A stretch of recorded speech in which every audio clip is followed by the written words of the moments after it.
Hello friends, मैं हूं हृदय फ्रॉम हृदय का पिटारा। आज मैं आपके लिए एक कहानी लेके आया हूं। कहानी का शीर्षक है कर्ण को क्यों मिले थे श्राप। कर्ण एक धनुर्धर थे, महान योद्धा थे।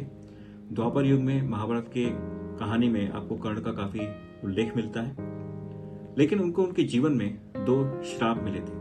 पहला श्राप उनके गुरु भगवान परशुराम से मिला था और दूसरा श्राप एक उन्हें ब्राह्मण के द्वारा मिला था। तो आइए जानते हैं कि क्या थी इसके पीछे की कहानी और क्यों मिले थे उनको श्राप। कर्ण को बचपन से ही धनुर्धर होने की बहुत इच्छा थी। इसके लिए वो गुरु द्रोणाचार्य के पास शिक्षा के लिए गए, लेकिन गुरु द्रोणाचार्य ने उन्हें शिक्षा देने से मना कर दिया, क्योंकि वो केवल क्षत्रियों को शिक्षा दिया करते थे और कर्ण एक सूत पुत्र थे, जिसकी वजह से उन्हें शिक्षा देने के लिए मना कर दिया गया। यह बात जानकर जब उन्हें पता चला कि भगवान परशुराम भी एक महान गुरु हैं और वो अच्छी शिक्षा दे सकते हैं, लेकिन वो केवल ब्राह्मणों को शिक्षा देते थे, यह जानकर उन्होंने अपने आप को भगवान परशुराम के सामने ब्राह्मण बताया और उनके आश्रम में वो शिक्षा प्राप्त करने लगे। उन्होंने अपने पूरे धनुर्धर की शिक्षा भगवान परशुराम से प्राप्त की और वह एक महान धनुर्धर बने। लेकिन जब उनकी यह शिक्षा समाप्त हो रही थी, उससे कुछ दिन पहले ही कर्ण एक बार उनके आश्रम में दोपहर में बैठे हुए थे और भगवान परशुराम को निद्रा आ रही थी। इसके लिए उन्होंने उनके जांघों पर बैठकर अपना सर रख के अपने निद्रा में लीन हो गए। तभी वहां पे, क्योंकि वो जंगल का एरिया था, तो वहां पे एक बिच्छू आया और ये बिच्छू देख करके, क्योंकि कर्ण अपने गुरु की निद्रा को भंग नहीं करना चाहते थे, इसलिए उन्होंने उसको पहले भगाने का काफी प्रयत्न किया। लेकिन क्योंकि वो उसको भगा नहीं पाए, वो बिच्छू कर्ण की जांघों पे चढ़ गया और उस बिच्छू ने कर्ण को काट लिया। इसके बाद काटने के बाद भी वो काफी देर तक आवाज नहीं करते रहे, क्योंकि उनका यह मानना था कि अगर मैं आवाज करूंगा तो भगवान परशुराम की नींद खुल जाएगी, जो वो नहीं चाहते थे। इसके लिए उन्होंने उसको सहन किया और काफी देर तक वो वैसे ही बैठे रहे।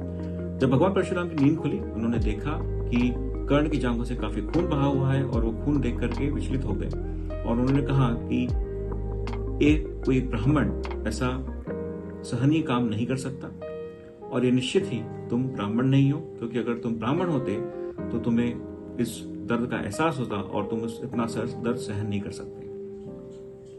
इस बात से क्रोधित होकर के भगवान परशुराम ने कर्ण को श्राप दिया और उन्होंने कहा कि जिस दिन भी मेरे द्वारा दी गई तुम्हारी शिक्षा का तुमको सबसे ज्यादा जरूरत होगी, उस दिन मेरी शिक्षा तुमको काम नहीं आएगी। इस बात से कर्ण काफी दुखी हुए और उन्होंने अपनी पूरी कहानी सुनाई कि उनको खुद को उनके अपने वंश का, अपने वर्ण का पता नहीं है।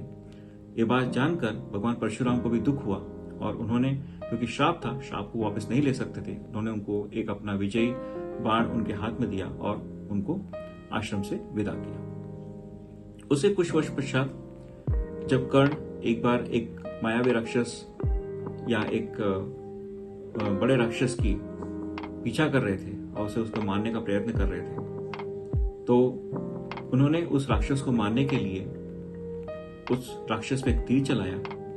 वो राक्षस, क्योंकि मायावी था, वो वहां से चला गया और गायब हो गया और वो तीर जाकर के सीधे एक गाय को लगा, जो कि पहले से ही दलदल में फंसी हुई थी।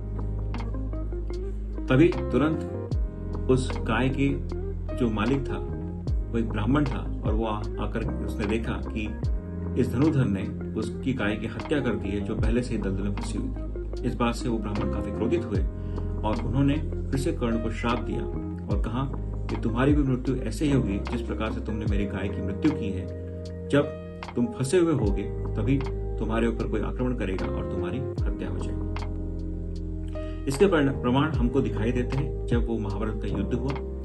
महाभारत के युद्ध में कर्ण ने काफी बहादुरी के साथ युद्ध किया पांडवों के खिलाफ और उन्होंने दुर्योधन का साथ दिया, लेकिन उनकी मृत्यु इसी तरह से हुई जिस तरह से वो ब्राह्मण ने श्राप दिया था और जिस तरह से परशुराम ने उनसे कहा था कि जब आपको जरूरत होगी तब आपकी ये सारी विद्या आपको काम नहीं आएगी।